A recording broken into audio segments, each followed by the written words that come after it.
E aí, minha gente, você é do tipo que lê lá os termos e condição de uso dos aplicativos que tu tá baixando? Não, né? Eu também não. Mas depois que eu assisti Privacidade Hackeada, eu tô assim, ó, indignada também, na verdade. Porque é o seguinte, esse documentário que tá disponível na Netflix fala sobre como uma empresa usou dados pessoais de usuário de rede social para manipular a opinião pública, intervindo inclusive em dois eventos históricos importantes, eventos históricos mesmo, provavelmente daqui a 5 anos, ou até antes disso, né? Vai estar nos livros de história a eleição do Trump e a saída do Reino Unido da União Europeia. Então, para você ver o poder de manipulação que foi feito, né? E esse é um debate muito atual, muito atual. O Brasil, em 2018 e 2019, viveu esse debate sobre a regulamentação da internet, né? Aqui no Brasil a gente apelidou de Marco Civil da internet. Foi aprovada, mas a lei só entrou em vigor, acho que 1 ano depois, quando o Michel Temer, que era o presidente na época, sancionou a lei. E, enfim, com as alterações e tudo possível.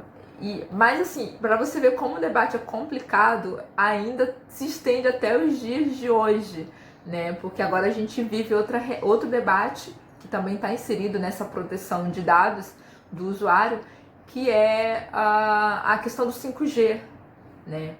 Que é uma tecnologia avançadíssima, super importante, né? A gente tá doido para poder baixar aí filmes em alta resolução. Não só isso, né? A possibilidade de ter carros dirigidos remotamente, casas, né? Que tem toda essa tecnologia, sei lá, de voz, comando de voz, sabe? Então o 5G veio para realmente revolucionar a nossa vida cotidiana, a relação de trabalho, enfim, é um babado fortíssimo e quente, né? Mas envolve também nossos interesses enquanto usuário, nossa proteção, na verdade, enquanto usuário.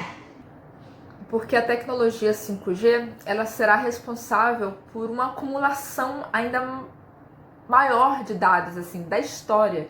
Então isso significa um poder econômico, político, militar e tecnológico, para você ver como o negócio é babado mesmo. Então, a gente, por exemplo, tem no Brasil a nossa lei de proteção de dados, ela é baseada, deixa eu ler aqui, no Regulamento Geral de Proteção de Dados, GDPR, que é a sigla em inglês, é uma regulamentação da União Europeia, né, que aconteceu após o escândalo da Cambridge Analytica e o Facebook, que envolveu esses dois eventos históricos aí de manipulação na eleição do Trump e na saída do Reino Unido da União Europeia, né? A Cambridge Analytica, na verdade, é uma empresa que pertencia porque decretou falência, né? Ao grupo SCL, que é um grupo que já trabalhava desde a década de 90 em estratégias militares no continente africano, na Ásia, etc. E aí você tem um avanço tecnológico que possibilitou a seguinte junção entre o Big Data e os dados psicográficos. E como isso vai ser usado tanto na campanha do Trump como na saída do Reino Unido da União Europeia. Que é o seguinte, eles pegam o Big Data, que é um conjunto de informações armazenadas sobre cada pessoa, né, sobre o usuário, e os dados psicográficos, que é uma análise da personalidade desse usuário através desses dados, né? E isso é muito importante para a metodologia que a Cambridge Analytica vai usar, porque é através da personalidade do usuário que ele vai compreender o seu comportamento. E não é só simplesmente prever o comportamento, né? Ele vai prever também as ações desse usuário. Então ficaria mais fácil, né, você montar uma estratégia para manipular a opinião dele. Isso foi usado principalmente na campanha do Trump com aquelas pessoas indecisas do voto, né? Então eles vão justamente pegar esses dados de pessoas do Facebook, que foi uma empresa que aí foi multada em 5 bilhões por causa desse abuso aí, né, de liberar, vender os dados de usuários. Enfim, eles vão, por exemplo, pegar esses dados da Flórida, de eleitores da Flórida que têm acesso ao Facebook e tal, através de pesquisas, né? Não só pesquisas, você tem curtidas, os famosos likes, mensagens, atualizações de status, todos esses dados do Facebook, né, possibilitaram a inteligência artificial usada aí para criar um perfil psicológico de cada eleitor. Então, quando o eleitor, no caso ali, o usuário do Facebook está ali interagindo na rede social, de repente aparece lá um vídeo detonando a Hillary Clinton, que era então a candidata que se opunha ao Donald Trump, né? Então você tinha vídeos, posts mesmo, né, gerais, detonando a Hillary. Outros iriam acessar vídeos falando sobre o supremacismo dos brancos, exaltando isso, falando mal dos imigrantes, etc. Então, eram propagandas direcionadas de acordo com o perfil psicológico de cada usuário. Isso era foi muito poderoso, né? Não à toa que deu certo, funcionou nos dois casos, tanto da eleição do Trump quanto na saída do Reino Unido, né? Não vamos dizer que foi a causa, mas que influenciou e fez toda a diferença. Nesse documentário é muito interessante que ele traz assim alguns personagens de diversos setores, né, para a gente compreender melhor essa história. Você tem o David Correll, que é um professor universitário que entra a partir desse escândalo, né, do Facebook e da Cambridge Analytica. Ele vai entrar com um processo contra o Facebook para que o Facebook devolva esses dados pessoais para ele. E você tem também a jornalista que eu esqueci, eu não anotei o nome dela, Carol Jennings, se eu não me engano, de um jornal britânico, que ela está investigando todo esse escândalo, né, e acompanhando. Ela vai ser uma peça muito importante até nesse processo de discutir a regulamentação da internet.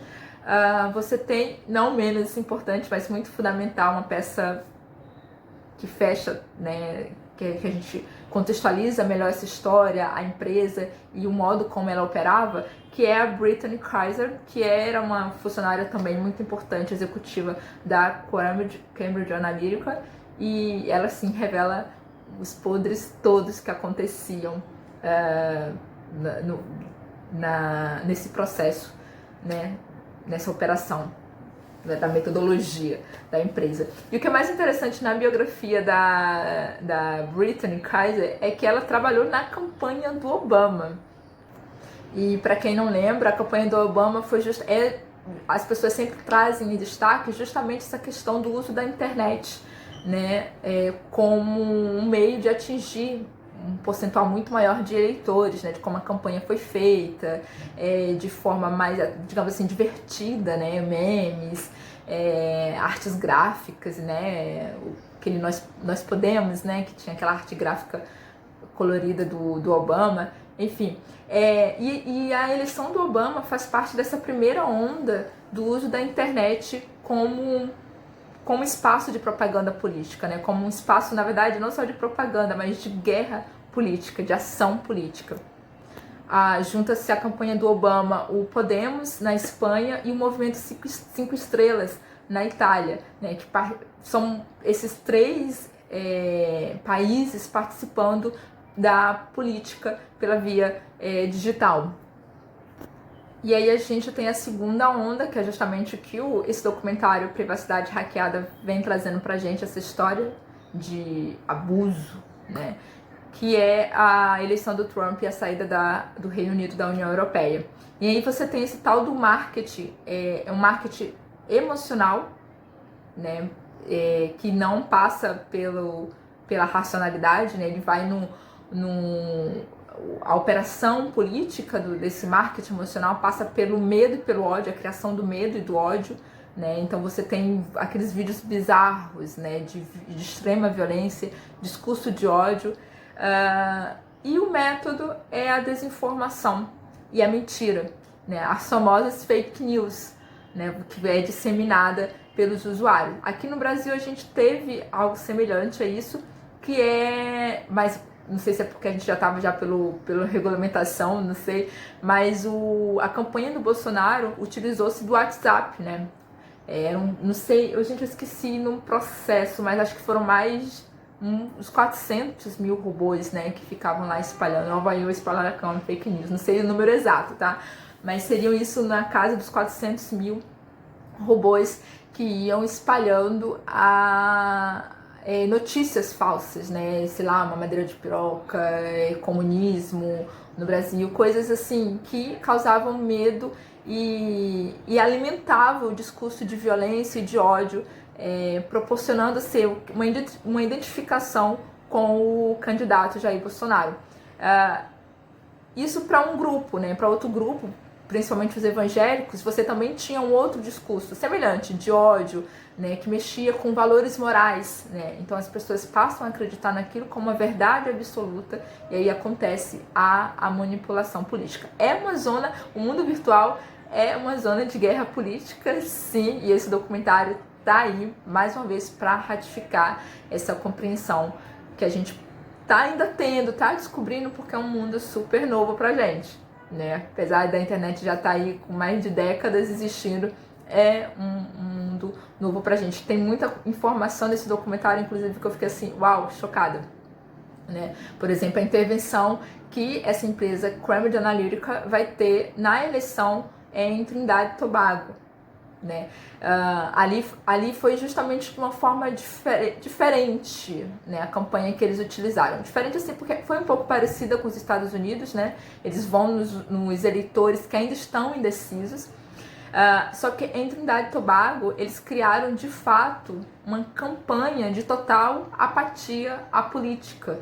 Eu esqueci... assistam documentários que eu esqueci o nome da campanha que eles fizeram, que era, tipo, acho que do Sorrow, que era, tipo, para não votar, né? E era uma campanha voltada justamente para os mais novos, para os jovens, né? Então eles fizeram campanha, não vamos votar, né? Porque a política é corrupção, a política é tudo de ruim, não melhora nada. Então a campanha era... E aí eles acabaram não indo às urnas, né? E a galera fazia vídeo no TikTok, usava lá os sinais simbólicos da campanha, etc. Faziam camisas e vestiam isso, sabe? Essa ideia. E eles não foram às urnas e acabou vencendo uma candidata da direita, sei lá, não sei o que, enfim, decorrência dessa manipulação. O documentário Privacidade Hackeada acaba deixando a gente com um vazio, mas é um vazio bom, né? Porque a gente fica naquela reflexão sobre quem tem o controle desse conhecimento, né? Quem tem o poder. Atualmente a gente vive um oligopólio das redes sociais, né? Facebook, Instagram, WhatsApp, Twitter.